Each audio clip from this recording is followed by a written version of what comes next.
इस Himachal red rice channel पर स्वागत है। मैं अजय श्रीवास्तव आपके सामने एक नया वीडियो लेके आया हूं। आज मैं रेड राइस के से थोड़ा हटकर बात करूंगा। मैं बात करने वाला हूं ऑयल सीड पर, तिलहनी फसलों पर। मेरे पास एक डाटा है जो 2014-15 से 2022-23 तक है।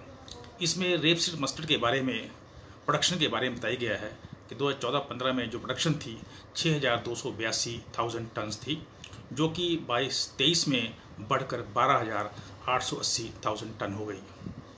जो उसकी पैदावार थी 1,083 केजी पर हेक्टेयर थी 2014-15 में, जो बढ़कर 1,650 केजी पर हेक्टेयर हो गई 22-23 में। उसी तरह जो आमदनी हुई पर क्विंटल किसान की, वो 3,350 थी 2014-15 में, जो बढ़कर 5,450 पर क्विंटल हो गई 22-23 में। तो हम देखते हैं कि यहाँ जो प्रोडक्शन है, पैदावार बढ़ी है, आमदनी भी किसानों की बढ़ी है। पर इसके पीछे हम देखें अगर, बहुत सारी बातें इसमें होती हैं। जैसे जब हम क्रॉप लगाते हैं, तिलहनी फसल लगाते हैं, खासकर रेपसीड मस्टर्ड जो सरसों की फसल लगाते हैं, उसमें बहुत सारे इंसेक्ट पेस्ट और डिजीज़ आती है। अगर उन इंसेक्ट पेस्ट को टाइम पर कंट्रोल ना किया जाए तो ये पैदावार लेना नामुमकिन है। तो हमें देखना है कौन कौन से इंसेक्ट पेस्ट इसमें आते हैं। जैसे जब हम तिलहनी फसल लगाते हैं, रेपसीड मस्टर्ड लगाते हैं, तो उसमें सॉ फ्लाई ग्रब्स, उसमें बहुत सारे कैबेज कैटरपिलर, उसमें लीफ माइनर, फ्ली बीटल्स, और सबसे इम्पॉर्टेंट वहाँ जो इंसेक्ट पेस्ट हो जाता है वो सरसों का माहू, सरसों का तेला उसमें आता है। और सरसों का तेला एक ही स्पीसीज़ नहीं है, इसमें 3 स्पीसीज़ हैं। सरसों का तेला जिसको हम लेपाफिस इरिसिमी बोलते हैं, दूसरा माइजस पर्सिकी जिसको पीच एफिड बोलते हैं, और तीसरा ब्रेविकॉर्नी ब्रेसिकी जिसको हम कैबेज एफिड बोलते हैं। तो इसमें जो लेपाफिस इरिसिमी है और माइजस पर्सिकी है, ये एक कॉलोनी में दोनों पाए जाते हैं। और पहले यही इंसेक्ट पेस्ट मेजर हुआ करते थे, पर ड्यू टू क्लाइमेट में चेंज आने से जो इंसेक्ट पेस्ट इसमें ब्रेविकॉर्नी ब्रेसिकी वो मेजर पेस्ट बन गया है। बहुत ही ये सेंसिटिव होता है और बहुत ही नुकसान करता है। पर इस नुकसान से हम बच सकते हैं अगर किसान थोड़ा सा जागरूक हो जाए, क्योंकि ये जो इंसेक्ट पेस्ट जो ये एफिड है, ये दिसंबर के आखिरी हफ्ता में आता है और उस वक्त ये पंखदार होता है और कुछ ही पौधों पर इनका अटैक होता है। तो अगर किसान जागरूक है तो उन ग्रसित पौधों के पत्तों को या टहनियों को या फूलों को वो निकाल कर नष्ट कर सकता है और इससे वो स्प्रे करने से बच सकता है। उसके बाद बारिशें होती हैं जनवरी में, तो ये एफिड अपने आप ही धुल जाता है। और फिर कहीं इसमें जो पेस्टिसाइड्स या कॉक्सिनेला बीटल्स आते हैं जो कि खुद ब खुद इस इंसेक्ट को कंट्रोल कर लेते हैं। तो अगर किसान जागरूक है तो उसे स्प्रे करने की ज़रूरत नहीं पड़ती, अन्यथा उसे स्प्रे करनी पड़ती है। तो मैंने आपको इसके बारे में बताया। पहले आप थोड़ा वीडियो देख लीजिए, उसके बाद फिर मैं आपसे दोबारा रूबरू होता हूँ। धन्यवाद। सरसों की प्रोडक्शन 2014-15 में 6,282,000 टन थी।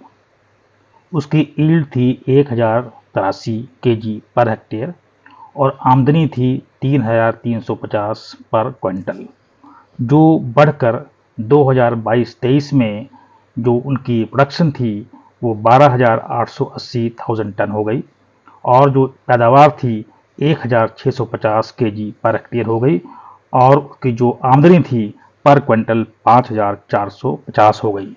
तो निश्चित रूप से आमदनी बढ़ी है, पैदावार बढ़ी है और क्वालिटी भी इंक्रीज़ हुई है। पर इसके पीछे अगर हम थोड़ा पीछे जाएं और क्रॉप के सीजन को देखें तो वहाँ बहुत सारे इंसेक्ट पेस्ट और डिजीज़ेज होती हैं जिनका कंट्रोल किए बिना हम अच्छी पैदावार नहीं ले सकते।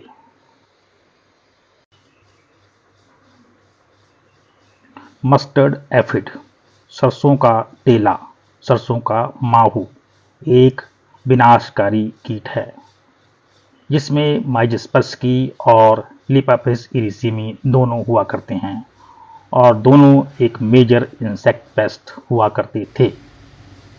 पर अब जैसे कि मौसम चेंज हुआ तो दूसरी स्पीसीज ने ब्रेविकॉर्नी ब्रेसिकी, जिसको कैबेज का एफिड बोलते हैं, उसने धावा बोल दिया और मेजर इंसेक्ट पेस्ट बन बैठा।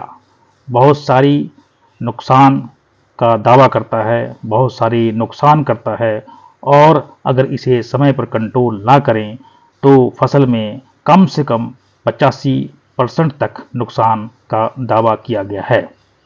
बहुत ही विनाशकारी कीट, कंट्रोल करना इसे बहुत ज़रूरी है। अभी आपने इस वीडियो को देखा। इस वीडियो में आपने देखा कि तेला कितना नुकसानदायक होता है। अगर इसको हम समय पर इसका निदान नहीं करते तो हमें इस पर समय पर निदान करना चाहिए। जब तेला आता है उसी वक्त इसका कंट्रोल करना चाहिए, अन्यथा ये कई बार देखने में आया है, अगर इसको कंट्रोल ना करें तो 85% तक जो उपज है उसमें नुकसान करता है। तो आप इसका ध्यान रखें, और जब भी तेला आए तो उसे उचित निदान करें। आपको अगर केमिकल स्प्रे करना पड़ता है तो आप मेटासिस्टॉक्स रॉगर का स्प्रे कर सकते हैं, पर आप ये ध्यान रखें कि अगर खेतों में आपके, क्योंकि सरसों खेतों में प्रायः मधुमक्खी आती हैं तो उनका भी ध्यान रखना पड़ता है, वो हमारे मित्र कीट होते हैं। तो उस वक्त आप जो कोई सॉफ्ट इंसेक्टिसाइड जैसे मैलाथियन का उपयोग कर सकते हैं। साथ ही आप बी कीपर्स को इतला कर सकते हैं, उन्हें इन्फॉर्म कर सकते हैं कि वो कल अपनी जो बीज को, कॉलोनीज़ को बंद रखें, ताकि 24 घंटे तक वो बंद रखेंगे, उसके बाद वो उसको खोल सकते हैं और उन पर दुष्प्रभाव नहीं पड़ेगा। साथ ही आप सॉफ्ट इंसेक्टिसाइड का प्रयोग करें।